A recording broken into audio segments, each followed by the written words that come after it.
औज़ुबिल्लाहिमिनश्शैतानिर्रजीम बिस्मिल्लाहिर्रहमानिर्रहीम। उम्मीद है आप सब लोग खैरियत से होंगे। मैं आपको अपने यूट्यूब चैनल पे वेलकम करता हूं और आज का जो हमारा टॉपिक है वो है सस्टेनेबल डेवलपमेंट गोल्स, एसडीजीज इनको कहा जाता है। आज हम देखते हैं कि ये एसडीजीज या सस्टेनेबल डेवलपमेंट गोल्स क्या हैं, इनको इम्प्लीमेंट करना ऑल ओवर द वर्ल्ड क्यों ज़रूरी है और इन गोल्स का आपस में क्या कनेक्शन बनता है। Sustainable Development Goals, also known as Global Goals, were adopted by the United Nations in 2015 as a universal call to action to end poverty, protect the planet, and ensure that by 2030 all people enjoy the peace and prosperity.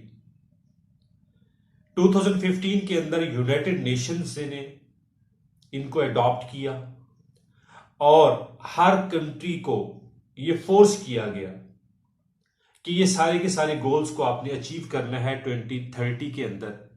और उसमें जो main points थे कि आपने poverty को खत्म करना है, आपने हेल्थ के जो आपके लोगों की हेल्थ है उसको आपने इंश्योर करना है कि मैक्सिमम उनको हेल्थ फैसिलिटी मिले। उसके अलावा लोगों को एजुकेट करना है। अब हम one by one in goals के बारे में डिस्कस करेंगे। हम ये देखेंगे कि ये किस तरह से ये जो गोल्स हैं ये आपस में इंटरकनेक्टेड है। जब हम किसी एक गोल पे काम करते हैं तो अल्टीमेटली उसका जो इफेक्ट है वो दूसरे गोल पे उसका पड़ना शुरू हो जाता है। तो जो सबसे पहले हमारे पास गोल है वो है no poverty. Eradicating poverty in all its forms remain one of the greatest challenge facing the humanity.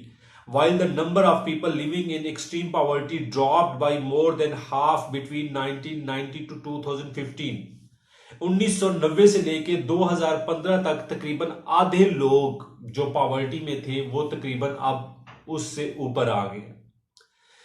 2015 तक 736 million people still lived on less than US $1.90। हम ये कंसीडर करते हैं कि अगर कोई ह्यूमन बीइंग $2 से कम अर्निंग कर रहा है तो वो पॉवर्टी लाइन से नीचे आ जाता है, वो पुअर है। लेकिन 2015 तक इन लोगों की जो रेशियो थी, जो इनकी तादाद थी, वो ऑलमोस्ट हाफ रह गई। अब जो एसडीजीज वाले हैं ये कहते हैं कि 2030 तक हमने all over the world poverty को तकरीबन खत्म कर देना है। तो ये तो है उसका फर्स्ट गोल। सेकंड गोल की तरफ आते हैं, zero hunger. 821 million people estimated to be chronically undernourished as of 2017. Over 90 million children under 5 are dangerously underweight. हम देखेंगे किस तरह से जो लोग हैं, जो पीपल हैं, जो बच्चे हैं, हम अपनी न्यूज में भी सुनते रहते हैं। पाकिस्तानी की अगर मैं आपको पर्सपेक्टिव से बात करूं कि हम थर की जब बात करते हैं, जो बच्चे थे ग़िज़ाई किल्लत की वजह से बच्चों की डेथ हो गई। जो हमारे ex prime minister Imran Khan है वो भी इस डाइट या न्यूट्रिशन की बार बार बात करते थे।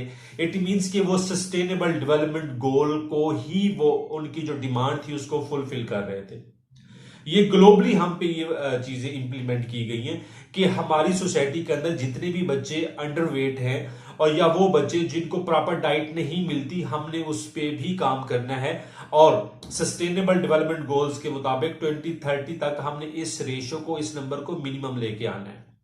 उसके बाद हम बात करते हैं थर्ड गोल की, good health and well being. Good health and well being, सेहत हर इंसान का बुनियादी हक है।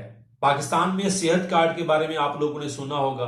बहुत सारे लोगों को वहां से फैसिलिटेट किया गया सेहत कार्ड के जरिए। ये गवर्नमेंट का बहुत अच्छा इकदाम था। ये भी एसडीजीज का एक गोल था जो गवर्नमेंट ऑफ पाकिस्तान ने इसको इंप्लीमेंट किया और पाकिस्तान में ये बहुत अच्छे तरीके से ये सिस्टम चल रहा है। अब ये देखें कि हेल्थ हर किसी की बुनियादी जरूरत है। अगर हम बात करते हैं लाइफ एक्सपेक्टेंसी की, ये जो चार्ट है उस चार्ट में जो मैक्सिमम जो फर्स्ट नंबर पे है जो कंट्री वो हांगकांग है, उसमें 83 इयर्स ऑफ एज है लाइफ एक्सपेक्टेंसी। और सबसे जब नीचे आते तो हम अफ्रीकन कंट्रीज हैं वो लोग आ जाते हैं। अब ये जो चार्ट में हाईएस्ट नंबर पर है और जो लोएस्ट नंबर पर है उसमें 30 इयर्स का गैप है, तो इस गैप को कम करना है। इट मींस के जो अंडर डेवलप्ड कंट्रीज हैं वहां पे जो लाइफ एक्सपेक्टेंसी का जो रेट है वो बहुत लो है। तो ये भी उस गवर्नमेंट की भी, इसके अलावा जितनी भी डेवलप्ड कंट्रीज हैं या यूनाइटेड नेशंस हैं उनकी ज्यादातर कोशिश है कि वहां पे भी लाइफ एक्सपेक्टेंसी को हम ऊपर लेके आए। फोर्थ गोल की तरफ आते हैं, क्वालिटी एजुकेशन की।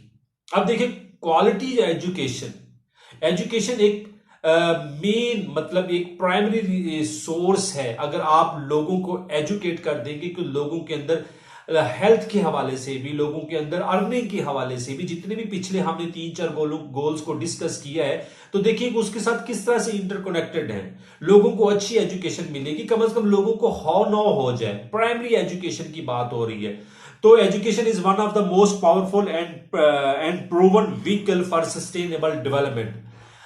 तो हर कंट्री, खासतौर पे इंडिया ने इस मामले में बहुत ज्यादा काम किया है कि अब उनके जितने भी लोग हैं उनको प्राइमरी एजुकेशन प्रोवाइड करनी है। इस तरह से पाकिस्तान के अंदर भी इस पे बहुत ज्यादा काम हो रहा है कि जो ड्रॉप आउट रेट है ऑलमोस्ट वो बहुत कम हो गया। अब मैक्सिमम जो बच्चे हैं वो स्कूल्स में उनका एडमिशन हो जाता है और कुछ ना कुछ उनको एजुकेशन मिल जाती है। फिफ्थ गोल हमारे पास है जेंडर इक्वालिटी का। जब हम जेंडर इक्वालिटी की बात करते हैं, ending all discrimination against women and girls is not only a basic human right, it's crucial for sustainable future. It's proven that empowering women and girls helps the economic growth and development. अब देखिए हमारी जो अगर ratio देखें पाकिस्तान के अंदर तो कितनी ज्यादा फीमेल है, या ऑल ओवर द वर्ल्ड देखें तो कितनी ज्यादा फीमेल है। ठीक है, ये जो रेशियो है मेल फीमेल की जो रेशियो है ये ऑलमोस्ट 50 से इनहेंस कर गई है। तो एक इतनी बड़ी लोगों को, इतनी बड़ी कम्युनिटी को अगर आप घर में बिठा देते हैं, अगर आप उनको एजुकेशन नहीं देते, आप उनको उनकी इक्वल राइट्स नहीं देते, आप उनको एम्पावर नहीं करते, तो क्या होगा कि मुल्क हमारा कैसे जाएगा इकोनॉमिक डेवलपमेंट की तरफ या सस्टेनेबल डेवलपमेंट की तरफ। तो इसलिए जो यूनाइटेड नेशंस का ये जो फिफ्थ गोल है जेंडर इक्वालिटी, कि आपने वीमेन्स और गर्ल्स को इंपावर करना है। उसके बाद हमारे पास सिक्स्थ गोल है ocean clean water and sanitation. Clean water का बहुत बड़ा मसला है। अगर आपके पास क्लीन वाटर नहीं होगा तो आपको हेल्थ कहां से मिलेगी। 2.1 billion people have improved water sanitation since 1990 से तक जो है ना, अब ये देखें कि लोगों का एक वाटर का जो इशू था, क्लीन वाटर का, वो सॉल्व हुआ है। लेकिन अभी भी आप ये देखें कि हर कंट्री, हर मुल्क के अंदर ये एक इशू आ रहा है कि पानी का जो लेवल है वो लो होता जा रहा है। By 2050 it is projected that at least 1 in 4 people will suffer recurring water shortage. तो वाटर का बहुत बड़ा मसला है। और ये भी कहते हैं जो फिलोसफर्स हैं या जो थिंकर्स हैं, वो ये भी कहते हैं कि हो सकता है कि अगली जो वर्ल्ड वार हो वो पानी के ऊपर हो। तो क्योंकि पानी जो जमीन के अंदर जो पानी का लेवल है वो कम होता जा रहा है, इसलिए क्लीन वाटर भी एक गोल है जो सिक्स्थ गोल है। सेवंथ गोल की तरफ आते हैं, अफोर्डेबल एंड क्लीन एनर्जी। भाई अफोर्डेबल भी हो और क्लीन भी हो। आपने कोयले से बिजली पैदा करनी है, आपने कोयले से कोल से बाकी चीजों भी आपने उसको यूज करना है, इंजन के अंदर भी यूज करना है, तो उससे क्या होगा, इन्वायरमेंट पे बहुत बड़ा उसका इफेक्ट पड़ेगा। तो clean and affordable energy resources, कि आप विंड से एनर्जी लें, आप सोलर एनर्जी लें, तो इस तरह के जितने भी दूसरे रिसोर्सेज हैं जो इन्वायरमेंट को भी क्लीन करें और लोगों की अफोर्डेबिलिटी भी हो। Investing in solar, wind and thermal power, improving the energy productivity and ensuring energy for all is vital if we are achieved SDG 7 by 2030। तो 2030 का ये एक विजन है कि कोल से और जो हम पेट्रोल से जो हम एनर्जी लेते हैं वो बहुत कॉस्टली पड़ती है, तो लोगों को अफोर्डेबल और क्लीन एनर्जी दी जाए ताकि उसका इन्वायरमेंट भी हमारा प्रोटेक्ट रहे। उसके बाद हम बात करते हैं गोल 8 की, decent work and economic growth. कि डिसेंट वर्क हो और इकोनॉमिक ग्रोथ हो, कि हर बंदा जो जॉब करे कम से कम वो अपनी जॉब से सेटिस्फाइड हो, कम से कम उसकी उस जॉब में रिस्पेक्ट हो।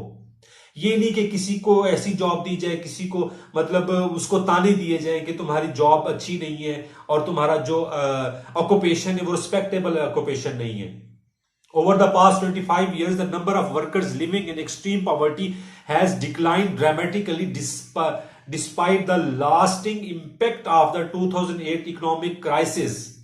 कि जब सोसाइटी के अंदर जॉब्स क्रिएट की गई, ठीक है, middle class now make up more than 34%, और ये जो है अब ट्रिपल्ड हो गई है कि 1991 से 15 तक के लोगों के अंदर अब जॉब, क्योंकि एजुकेशन मिली, जब एजुकेशन मिली तो गवर्नमेंट ने लोगों को जॉब कंपल्सरी कर दी, लोगों के लिए जॉब अपॉर्चुनिटीज क्रिएट कर दी गवर्नमेंट ने, तो लोगों का उस तरफ रुझान भी बढ़ना शुरू हो गया। उसके बाद 9 गोल की हम बात करते हैं, इंडस्ट्री, इनोवेशन एंड इंफ्रास्ट्रक्चर, कि आपने एजुकेशन भी देनी है और आपने अपनी सोसाइटी, अपनी कंट्री के अंदर इनोवेशन को भी लेके आना है। आपने एक ऐसा इंफ्रास्ट्रक्चर भी डेवलप करना है कि लोग उस इंफ्रास्ट्रक्चर से मुस्तफीद हो सके। जिस तरह फ्रीलांसिंग है आजकल, कि आपने लोगों को टेक्नोलॉजी दी, आपने लोगों को ऐसा इंफ्रास्ट्रक्चर दिया, आपने लोगों की ट्रेनिंग्स की, टेक्निकली आपने उनको मॉडर्न जो चीजों की डिमांड थी, इंटरनेट की जो फैसिलिटी थी, लोगों को वो दी। इससे क्या होता है कि लोगों के अंदर इनोवेशन आती है, इंडस्ट्री का जो सेटअप है वो इनहेंस होता है और इंफ्रास्ट्रक्चर मजबूत हो जाता है। 10th गोल की बात करते हैं कि रिड्यूस इनइक्वालिटीज, इनकम इनइक्वालिटी की यहां पे बात हो रही है कि अब ये देखें कि हम ये देखते हैं कि तकरीबन जो 40% ऑफ ग्लोबल इनकम है वो 10% लोगों के पास है, और जो बाकी देखें कि 10% अर्न ओनली बिटवीन 2 to 7%, और बाकी जो 10% है वो 2 to 7% तक अर्न कर रही है। अच्छा, अब ये जो इनकम इनइक्वालिटी है ये बढ़ती जाती है। यूरोपियन कंट्रीज में इनकम इनइक्वालिटी बहुत कम है, लेकिन हम अगर बात करते हैं मिडल ईस्ट की तो वहां पे इनकम इनइक्वालिटी बहुत ज्यादा है। एक बंदा है जो मतलब 5 लाख 10 लाख पर मंथ ले रहा है, दूसरा एक और बंदा है जो 10,000 पर मंथ ले रहा है। तो इस इनकम इनइक्वालिटी को खत्म करना है ताकि लोगों को प्रॉपर हेल्थ मिल सके, लोगों को प्रॉपर एजुकेशन मिल सके और लोगों का लिविंग स्टैंडर्ड बेहतर हो सके। उसके अलावा है हमारे पास goal number 11, sustainable cities and communities. अब ये देखें कि लोग किस तरह तेजी से 2050 2/3 of all humanity 6.5 billion people will be urban, कि 6.5 बिलियन लोग रूरल एरियाज को छोड़ के अर्बन सिटीज में आ जाएंगे, क्योंकि अर्बन सिटीज में फैसिलिटेशन बहुत ज्यादा होती है। अर्बन सिटीज में आपको हेल्थ के हवाले से, एजुकेशन के हवाले से और बाकी भी चीजें आपको बहुत अच्छे तरीके से और आपकी डोर स्टेप पे आपको प्रोवाइड हो जाती हैं। तो जब 2050 तक 6.5 बिलियन लोग अगर अर्बन एरियाज में आ जाएंगे तो भाई हमने इस चीज के बारे में भी तो सोचना है। हर कंट्री ने कोई ना कोई एक ऐसा प्लान तैयार करके रखना है कि जो लोग अर्बन कम्युनिटी में आ रहे हैं वो अच्छे तरीके से एडजस्ट हो सके, बजाय इसके कि आप सोसाइटीज बनाते जाएं, लोगों को 5-5 4-4 मरले का घर देते जाएं, आप बड़ी बड़ी बिल्डिंग्स बनाएं, आप अपार्टमेंट्स बनाएं ताकि कम लैंड में मैक्सिमम लोग रह सके। तो ये हो गया हमारे पास 11th। अब हमारे पास 12th गोल है, responsible consumption and production. Achieving economic growth and sustainable development requires that we urgently reduce our ecological footprint by changing the way we produce and consume goods and resources। भाई जिस तरीके से हम चीजों को पैदा कर रहे हैं, जिस तरीके से हम चीजों को यूज कर रहे हैं और जिस तरीके से हम चीजों को वेस्ट कर रहे हैं, हमें अपना वो जो पैटर्न है, वो जो हमारा बिहेवियर है उसको छोड़ना पड़ेगा, क्योंकि वक्त के साथ साथ जमीन के अंदर जितने भी रिसोर्सेज हैं, जितना भी जखीरा रखा हुआ है हमारे खाने पीने का, वो आहिस्ता आहिस्ता कम हो रहा है। अगर हमने सस्टेनेबल डेवलपमेंट की बात करनी है तो हमें अपना वे ऑफ पैटर्न चेंज करना पड़ेगा। तो अगर ये वे ऑफ पैटर्न चेंज करेंगे तो ही हमारा सर्वाइवल पॉसिबल हो सकता है। उसके अलावा बात करते हैं जी क्लाइमेट एक्शन की। हमारा गोल नंबर 13 है हमारा क्लाइमेट। इंडस्ट्रियल रेवोल्यूशन आने के बाद ये देखें कि ग्रीन हाउस इफेक्ट और ग्लोबल वार्मिंग ने किस तरह से हमारी ओजोन लेयर को डैमेज किया है, किस तरह से ग्लेशियर्स वक्त से पहले पिघलना शुरू हो गए, किस तरह से जो बारिशों का जो सीजन आता है वो किस तरह से चेंज हो गया। आप ये देखें कि पहले जो सख्त किस्म की जो सर्दी होती थी वो जून जुलाई के महीने में होती थी, लेकिन अब मार्च अप्रैल से लेके अगस्त सितंबर तक आपको गर्मी फेस करनी पड़ती है। सर्दियों का जो सीजन है वो बहुत कम हो गया। पहले बहुत ठंड होती थी, अब वो ठंड, मैं मतलब अपनी बात करूं, वो वाली ठंड जो हमने बचपन में देखी थी अब वो ठंड है ही नहीं। तो क्लाइमेट जो चेंज आ रहा है, हमने अपने क्लाइमेट को भी प्रोटेक्ट करना है ताकि हमारा जो सर्वाइवल है और हमारी जो आने वाली जनरेशन है उनका सर्वाइवल पॉसिबल हो सके। गोल नंबर 14 है लाइफ बिलो वाटर। किस तरह से हमने जो समंदर के अंदर रहने वाली जो स्पीशीज है, हमने किस तरह से उनको डैमेज करना शुरू कर दिया। आप देखें कि तकरीबन 40% तक जो कार्बन डाइऑक्साइड हम एक्सहल करते हैं, जो हमारे मुंह से निकलती है, वो समंदर के अंदर एब्जॉर्ब हो जाती है। तो जो हमारे जो समंदरों का जो पानी है और जो वहां पे रहने वाली स्पीशीज हैं, उससे उनकी लाइफ अफेक्ट हो रही है, उनकी नस्लें खत्म हो रही है। जो चीजें हमें पहले बल्क में मिल जाती थी, जो हमारे पास वाटर स्पीशीज हैं, अब हमें उस तरह से नहीं मिलती क्योंकि वो चीजें ऐसा ऐसा कम होती जा रही हैं। तो इस चीज का भी हमने ख्याल रखना है, इस गोल को भी अचीव करना है। गोल नंबर 15 है लाइफ ऑन द लैंड। भाई अगर हमने समंदर का ख्याल रखना है, हमने अपने इन्वायरमेंट का ख्याल रखना है, तो हमने अपनी उस जमीन का भी ख्याल रखना है जिसपे हम लोग रहते हैं। 80% ऑफ ह्यूमन डाइट जो है वो हमें इस अर्थ से मिलती है, और वो अर्थ पे जितने भी प्लांट्स हैं, जितनी भी चीजें हैं, वो हमें ये सारी चीजें प्रोवाइड कर रही हैं। अगर हमने अपने जंगलात की, अपने फॉरेस्ट की हिफाजत ना की तो जो उसमें रहने वाली स्पीशीज हैं वो खत्म हो जाएगी, और जो हमें वहां से फ्रूट्स, फल वगैरह, बाकी चीजें, जो जड़ी बूटियां, मेडिसिन के लिए जो चीजें हमें वहां से मिलती हैं मोस्ट ऑफ द टाइम, तो वो भी चीजें खत्म हो जाएंगी। तो एसडीजीज का जो 2030 का विजन वो ये भी है कि हमने लाइफ ऑन लैंड को भी सेव करना है। उसके बाद हमारे पास गोल नंबर 16 है peace, justice and strong institution. अगर किसी कंट्री के अंदर पीस नहीं होगा, अगर किसी सोसाइटी के अंदर, किसी कंट्री के अंदर जस्टिस नहीं होगा, वहां पे जो इंस्टीट्यूशंस हैं वो स्ट्रांग नहीं होंगे, तो भाई वो ये सारे के सारे गोल को कैसे अचीव करेगा।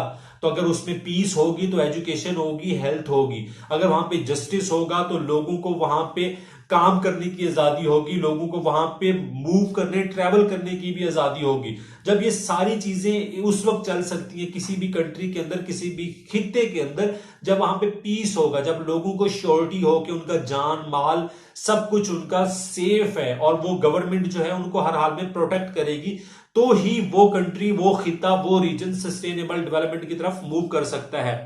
और उसके बाद एंड में जो हमारा है गोल वो है जी पार्टनरशिप फॉर द गोल्स। ये जो गोल्स हैं ये किसी एक कंट्री के लिए नहीं है, ये ग्लोबल गोल्स हैं। ये ग्लोबल गोल्स उस वक्त अचीव हो सकते हैं जब सारी की सारी कंट्रीज आपस में इंटरकनेक्टेड हों, आपस में एक दूसरे को हेल्प करें, आपस में एक दूसरे को असिस्ट करें, आपस में एक दूसरे के साथ कोऑपरेट करें, और जहां पे जिसको जो हेल्प चाहिए वो उसको उस हवाले से हेल्प भी प्रोवाइड करें। तो उस वक्त हम अपनी ग्लोब को बचा सकते हैं। ये मसला, ये गोल्स ना तो पाकिस्तान के हैं, ना इंडिया के हैं, ना श्रीलंका के हैं, ना अमेरिका के हैं, ना किसी और कंट्री के हैं। ये ग्लोबल गोल्स हैं। ये ग्लोबल, अगर हमें कोई मसला है, अगर पाकिस्तान को कोई मसला है, तो अल्टीमेटली उसका जो इफेक्ट है वो इंडिया पे भी पड़ेगा, अगर उसका इम्पैक्ट श्रीलंका भी पड़ेगा, और इस तरह ओवरऑल द ग्लोब इसका इफेक्ट पड़ेगा। तो यहां पे एक ग्लोबल विलेज के तौर पे हम इन गोल्स को ले रहे हैं ताकि हर गोल को हर कंट्री अच्छे तरीके से अचीव करे, और हमारी ये जो ग्लोब है ये एक पीसफुल ग्लोब है, और इसमें जितने लोग रहते हैं वो पीसफुली रहें, और उनको सारी की सारी फैसिलिटेशन मिले, हेल्थ की, वाटर की, एजुकेशन की, और जितनी भी फैसिलिटेशन है इस तरह से उनको मिले। Thank you so much. ये बहुत लेंथी टॉपिक था, मैंने कोशिश की है कि इसको शॉर्ट करके कम से कम टाइम में आप लोगों के सामने मैं इसको आपके सामने डिस्कस कर सकूं चीजों को। अगर आपको ये मेरा लेक्चर अच्छा लगा है तो आप मेरे चैनल को लाइक करें, सब्सक्राइब करें और शेयर करें। Thank you so much. Allah Hafiz.